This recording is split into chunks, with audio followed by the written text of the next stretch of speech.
Hello friends, स्वागत है आप सभी का आपके अपने यूट्यूब चैनल यूपी 78 क्लासेस में। तो जैसा कि आप सभी ने देखा, आज सुबह बायोलॉजी की क्लास हुई जिसमें आप सभी को कुछ महत्वपूर्ण विस्तृत उत्तरीय क्वेश्चन बताए गए थे। तो उसी प्रकार से आपको बता दें कि फिजिक्स में हमारा एमसीक्यूज कंप्लीट हो चुका। प्रीवियस 5 ईयर का आपको चाहिए हो तो इस वीडियो के डिस्क्रिप्शन में आपको लिंक मिल जाएगा। और हमारा वेरी शॉर्ट भी कंप्लीट हो चुका है और हमारे न्यूमेरिकल की जितनी भी क्लासेस थी, जितने भी न्यूमेरिकल आने थे वो सब के सब कंप्लीट कराए जा चुके हैं। और हमारी विस्तृत उत्तरीय जो कि हमने 6 कंप्लीट करा दी है, यह हमारा 7वां विस्तृत उत्तरीय है। ये जो चैप्टर है हमारा विद्युत धारा के चुंबकीय प्रभाव, ठीक है। तो इस चैप्टर से लिया गया क्वेश्चन, इससे एक ना एक लॉन्ग फिक्स है 100%। ये याद रखिएगा, जितने मैंने लॉन्ग करा दिए हैं उससे एक ना एक लॉन्ग आना ही आना है, एक ना एक लॉन्ग आएगा ही आएगा। तो इस लॉन्ग को भी आपको तैयार करके जाना है।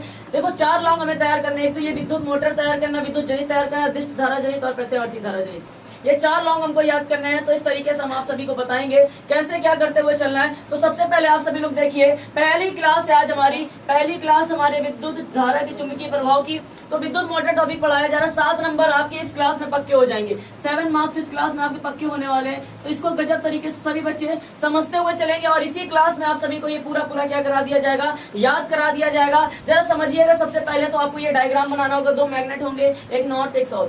तो ये हमारे इसी टाइप के जिस टाइप से बना हुआ है सेम टू सेम आपको इसी टाइप से बनाना है।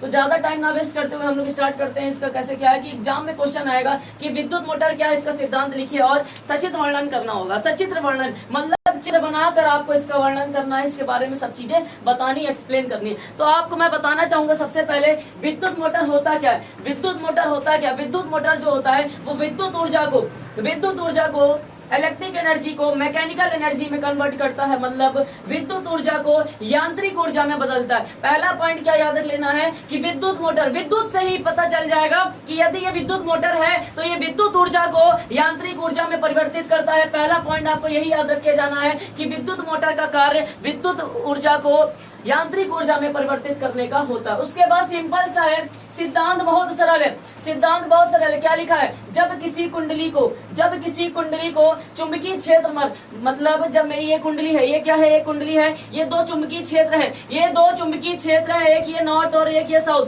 2 चुंबक है, 2 मैग्नेट है हमारे पास, उसके बीच में मैंने कुंडली रखी हुई है। तो बोल रहा है जब किसी कुंडली को मैग्नेटिक फील्ड में, चुंबकीय क्षेत्र में रखकर उसमें धारा प्रवाहित करते हैं। उसमें मैंने धारा प्रवाहित की, ये देखिए यहाँ से धारा जा रही है और यहाँ से इधर गई, यहाँ से इधर गई, ये धारा प्रवाहित हो रही। मतलब जब किसी चुंबकीय क्षेत्र में कुंडली को रखा जाता है और उसमें धारा प्रवाहित की जाती है तो उस कुंडली पर एक बल युग्म कार्य करने लगता है। अब एक बात बताइए, मैंने एक मैग्नेट लिया, उसके पास कोई लोहे की चीज रख दी तो मैग्नेट उसको अपनी तरफ क्या करेगा, घसीटेगा। लेकिन यहाँ पे 2 मैग्नेट है, यहाँ पे 2 मैग्नेट है और मैंने यहाँ पे एक कुंडली रख दी है। अब एक बात बताओ, ये अपनी तरफ से बल लगाएगा, ये अपनी तरफ से बल लगाएगा और ये ना ये घसीट पाएगा ना ये घसीट पाएगा। तो ये कुंडली क्या होने लगेगी, घूमने लगेगी, कुंडली घूमने लगेगी। तो वही चीज कह रहा है, जब किसी कुंडली को चुंबकीय क्षेत्र में रखा जाता है तथा उसमें धारा प्रवाहित करी जाती है तो उसमें एक बल युग्म कार्य करने लगता है। जो इस कुंडली को उसके अक्ष पर घुमाने का प्रयास करता है। उसके अक्ष पर ये कुंडली है, उसको और उसी के अक्ष पे ऐसा नहीं कि यहाँ से स्टार्ट करे घूमना, उसी अक्ष पे घूमना क्या करता है, घूमने का प्रयास करता है। यदि कुंडली अपने अक्ष पर घूमने के लिए स्वतंत्र हो तो वह घूमने लगती है। मतलब जब दोनों तरफ से स्वतंत्र हो जाती है कुंडली तो ये अपने आप क्या करने लगती है, घूमने लगती है। सिंपल सा याद रख लेना है, क्या, जब किसी कुंडली को चुंबकीय क्षेत्र में रखा जाता है तथा जब किसी कुंडली को चुंबकीय क्षेत्र में रखा जाता है, भाई मैंने कुंडली ली, 2 चुंबकीय क्षेत्र लिए, बस काम खत्म। क्या, जब किसी कुंडली को चुंबकीय क्षेत्र में रखा जाता है तथा उसमें धारा प्रवाहित की जाती है तो उसमें एक बल युग्म कार्य करने लगता है, जो कुंडली को उसके अक्ष पर घुमाने लगता है, जो इस कुंडली को उसी के अक्ष पे घुमाने लगता है। उसके बाद क्या, यदि कुंडली अपने अक्ष पे घूमने के लिए स्वतंत्र होती है तो वहां पे क्या करने लगती है, घूमने लगती है। सिंपल सा है, आप याद कर लेंगे सिद्धांत, प्रिंसिपल जिसको कहा जाता है, आपको याद करके जाना है। उसके बाद आपको बता दें, कार्य विधि जरूर लिख के आइएगा। बिल्कुल कहा जाता है कार्य विधि के साथ सचित्र वर्णन करना होता है। तो सबसे पहले हमने लिखा विद्युत मोटर के बारे में, क्या कि विद्युत मोटर जो होता है वो विद्युत ऊर्जा को यांत्रिक ऊर्जा में क्या करता है, कन्वर्ट करता है। मतलब इलेक्ट्रिक एनर्जी को मैकेनिकल एनर्जी में क्या करता है, कन्वर्ट करता है। उसके बाद सिद्धांत आप पढ़ लीजिएगा, मैंने बता दिया। जब किसी कुंडली को चुंबकीय क्षेत्र में रखा जाता है तथा उसमें धारा प्रवाहित की जाती है तो उसमें एक बल युग्म कार्य करने लगता है, जिसके माध्यम से कुंडली अपने ही अक्ष पर क्या करने लगती है, घूमने लगती है। मतलब आप एक बात बताओ भाई, यहाँ पे एक मैग्नेट रखा है, यहाँ पे एक मैग्नेट रखा, यहाँ पे एक मैग्नेट रखा, यहाँ पे एक मैग्नेट रखा। अब एक बात बताओ, ये अपनी तरफ घसीटेगा, ये अपनी तरफ घसीटेगा, ना ये घसीट पाएगा ना ये घसीट पाएगा, तो क्या होने लगेगा, ये अपने ही अक्ष पे क्या करने लगेगा, रोटेशन करने लगेगा, घूमने लगेगा। तो वही बोल रहा है कि यदि कुंडली अपने अक्ष पर घूमने के लिए स्वतंत्र हो जाए तो वही वहीं पे घूमने लगती है। ठीक है, ये हमारा सिद्धांत था, प्रिंसिपल था, ये आपको बिल्कुल दिमाग से पढ़ के जाना है, ज्यादा कठिन नहीं है। अगर आप समझ के याद करोगे तो याद हो जाएगा। उसके बाद मैं बात करता हूँ कार्यविधि की। कार्यविधि क्या होता है बेटा, प्रोसेस क्या होता है हमारा, वर्किंग प्रोसेस क्या है। जब बैटरी से कुंडली को, बेटा ये हमारी बैटरी लगी हुई है, आपको पता है ये प्लस ये माइनस, ये बैटरी लगी हुई है। जब बैटरी से कुंडली में विद्युत धारा प्रवाहित करते हैं, जब बैटरी से, भाई बैटरी से हमने विद्युत धारा प्रवाहित की, इसमें यहाँ पे तो हमारे पास कोई है नहीं साधन, तो हमने क्या की, एक बैटरी लगा दी। और जब इससे मैंने विद्युत धारा प्रवाहित की तो फ्लेमिंग के बाएं हाथ के नियम के अनुसार, फ्लेमिंग के बाम हस्त के नियम के अनुसार कुंडली की भुजा ए बी व सी डी पर बराबर परंतु दो बल युग्म कार्य करने लगते हैं, बराबर तथा दो बल युग्म कार्य करने लगते हैं। ये एक बल युग्म बनाते, जो कि एक बल युग्म बनाते, मतलब सर क्या कि जब कुंडली में मैं बैटरी जोड़ता हूं और उसमें विद्युत धारा प्रवाहित करता हूं तो इसमें क्या होता है, दो बल युग्म कार्य करने लगते हैं। तो इसमें दो बल युग्म कार्य करने लगते हैं, तो इसमें दो बल युग्म कार्य करने लगते हैं और एक ये बल युग्म बनाते हैं। दो बल युग्म कार्य करेंगे और एक बल युग्म बनाएंगे, जिसके कारण कुंडली जब भाई विद्युत धारा प्रवाहित करेंगे, जब इसमें बल युग्म कार्य करने लगेगा तो कुंडली क्या करेगी, घूमने लगेगी सर, घूमने लगेगी। तो जिसके कारण कुंडली दक्षिणावर्त दिशा में घूमने लगती है, जिसके कारण कुंडली दक्षिणावर्त दिशा में घूमने लगती है। कुंडली के साथ उसके सिरों पर, अब भाई कुंडली घूमेगी, एक बात बताओ, कुंडली घूमेगी तो भाई ये भी घूमेगा कि नहीं घूमेगा। अगर ये कुंडली घूमेगी तो कुंडली से अटैचमेंट है, कुंडली घूमी तो इसका ये विभक्त विलय है, ये हमारा विभक्त वलय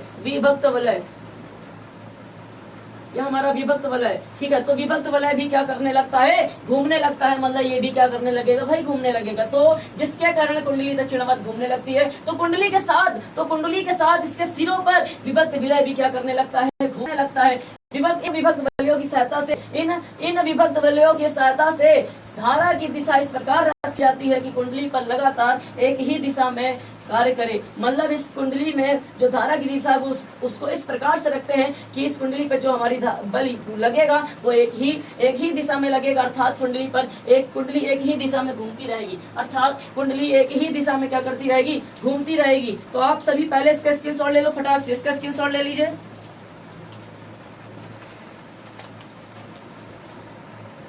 ठीक है, तो आपने इसको नोट कर लिया होगा। हमने क्या कहा बेटा, हमने कहा कि जब बैटरी से कुंडली में विद्युत धारा प्रवाहित करते हैं तो फ्लेमिंग के बाएं हाथ के अनुसार, वाम हस्त के नियम के अनुसार कुंडली की ये जो भुजा ABCD होती है, इसके बराबर परंतु विपरीत दिशा में दो बल युग्म कार्य करने लगते हैं, जो कि एक बल युग्म बनाते हैं। ठीक है, जिसके कारण कुंडली ये जो है दक्षिणावर्त दिशा में घूमने लगती है। बेटा ये जो है इधर की ओर घूमेगी, ना कि ऐसे इस तरीके से घूमने लगती है। जब ये घूमेगी तो इसके सिरों पर ये जो विभक्त वलय हैं ये भी क्या करने लगेंगे सर, घूमने लगेंगे। ठीक है, उसके बाद इन विभक्त वलयों की सहायता से धारा की दिशा इस प्रकार रखी जाती है कि कुंडली पर बल लगातार एक ही दिशा में कार्य करता रहे। तो आपको बता दिया, कार्य विधि भी मैंने बता दी, आपको गजब तरीके से पढ़ के जाना है। ठीक है, उसके बाद मैंने विभक्त वलय का महत्व बताया। विभक्त वलय का महत्व क्या होता है बेटा, कि विभक्त वलय का कार्य क्या है, जरा समझ लीजिए। इतनी ही चीजें लिखनी है, बिल्कुल 7 नंबर मिलने वाले हैं आपको, पूरे 7 मार्क्स मिलेंगे। 7 मार्क्स के लिए आपको ये क्वेश्चन बहुत ज्यादा इंपॉर्टेंट, 12, 13, 14, 15, 16, 17, 18, 19 हर साल तो पूछा जाता है सर, मतलब अब की बार भी आएगा। अब की क्या मुझसे दुश्मनी है? नहीं सर, जब सबके में आया है तो मेरे में भी आएगा। तो अगर आएगा तो किस तरीके से लिखेंगे, विभक्त वलय का महत्व, ब्लैक पेन से हेडिंग, उसके नीचे ब्लू स्केच से लाइन, क्या विभक्त वलय का कार्य कुंडली में प्रवाहित धारा की दिशा को बदलना है। ये जो विभक्त वलय है बेटा, ये जो विभक्त वलय है, इसमें जो विद्युत धारा बहेगी इसकी दिशा को क्या करेगा सर, बदलेगा। जब ये घूमेगा तो इसकी दिशा अपने आप बदलने लगेगी। उसके बाद जब कुंडली आधा चक्कर पूर्ण कर लेती है भैया, जब ये घूमेगा, एक बात बताओ, जब ये आधा चक्कर पूरा करेगी तो इसका ये पहला वाला सिरा जो होता है इसका संपर्क यहाँ से हट जाता है। भैया एक बात बताओ, जब ये घूमेगी तो ये भी तो घूमेगा, और अगर ये घूमेगा तो ये इधर घूम के इधर आएगा, तो मतलब ये वाला इसका सिरा संपर्क से हट जाता है। तो क्या कहा, जब कुंडली आधा चक्कर पूर्ण कर लेती है तो विभक्त वलयों का ब्रुश, ये जो ब्रुश लगे हैं से इसका संपर्क समाप्त हो जाता है। एक बात बताओ, जब ये घूमेगा तो इसका ये भी तो घूमेगा, और अगर ये घूमेगा तो इस बैटरी से इसका संपर्क क्या हो जाएगा, समाप्त हो जाएगा, और विपरीत दिशा में इसका संपर्क हो जाएगा। मतलब सर जब यहाँ से ये हटेगा घूम के तो यहाँ पे आ जाएगा और यहाँ पे आ जाएगा, मतलब विपरीत दिशा में इसका संपर्क जुड़ जाएगा। वही लिखा है बेटा। तो जब कुंडली आधा चक्कर पूर्ण कर लेती है तो विभक्त वलयों का ब्रुशों से संपर्क समाप्त हो जाता है और विपरीत ब्रुशों से संपर्क जुड़ जाता है। वही बताया, विपरीत ब्रुशों से क्या हो जाता है, संपर्क जुड़ जाता है। इसके फलस्वरूप कुंडली में धारा की दिशा सदैव इस प्रकार बनी रहती है कि कुंडली एक ही दिशा में क्या करती रहती है, घूमती रहती है, एक ही दिशा में घूमती रहती है। सर क्यों भाई, जब ये घूमेगा तो इसका इस ब्रुश का संपर्क इससे समाप्त होकर विपरीत दिशा वाले से जुड़ जाएगा, आके विपरीत दिशा वाले से जब जुड़ेगा, इसी प्रकार हमारी कुंडली ऑलवेज एक ही दिशा में क्या करती रहती है, घूमती रहती है। तो यही था हमारा भाई विद्युत मोटर, जो कि बहुत ज्यादा इंपॉर्टेंट था। 3 हमारे और लॉन्ग बाकी हैं, और कल एक लॉन्ग आने वाला है, 2 लॉन्ग आने वाले हमारे लाइव क्लास के माध्यम से, जो कि कल की लाइव क्लास आपकी होने वाली है 9:30 से 11 आपके आदर्श सर की, 11 से लेके 12 आपकी एक नई क्लास, मतलब एक नया सेशन स्टार्ट होगा। तो हमारे टोटल कितने 6-7 लॉन्ग हो गए, 2 लॉन्ग और बाकी है। सर कौन कौन सा, विद्युत चुंबकीय प्रेरण से आप क्या समझते हैं उनके नियम को लिखिए, और एक हमारा लॉन्ग बाकी है क्या, दृष्टि दोष कितने प्रकार के होते हैं, इनका निवारण और इनका सचित वर्णन करना है। तो 2 लॉन्ग बाकी हैं, इससे अलावा एक भी लॉन्ग नहीं आएगा। जितनी मेरी वीडियो है 2-3 उसको पढ़ लीजिएगा, ठीक है। और एक बात और बताना चाहेंगे, जितने भी डेरिवेशन थे हमारे वो सब के सब क्या करे जा चुके हैं,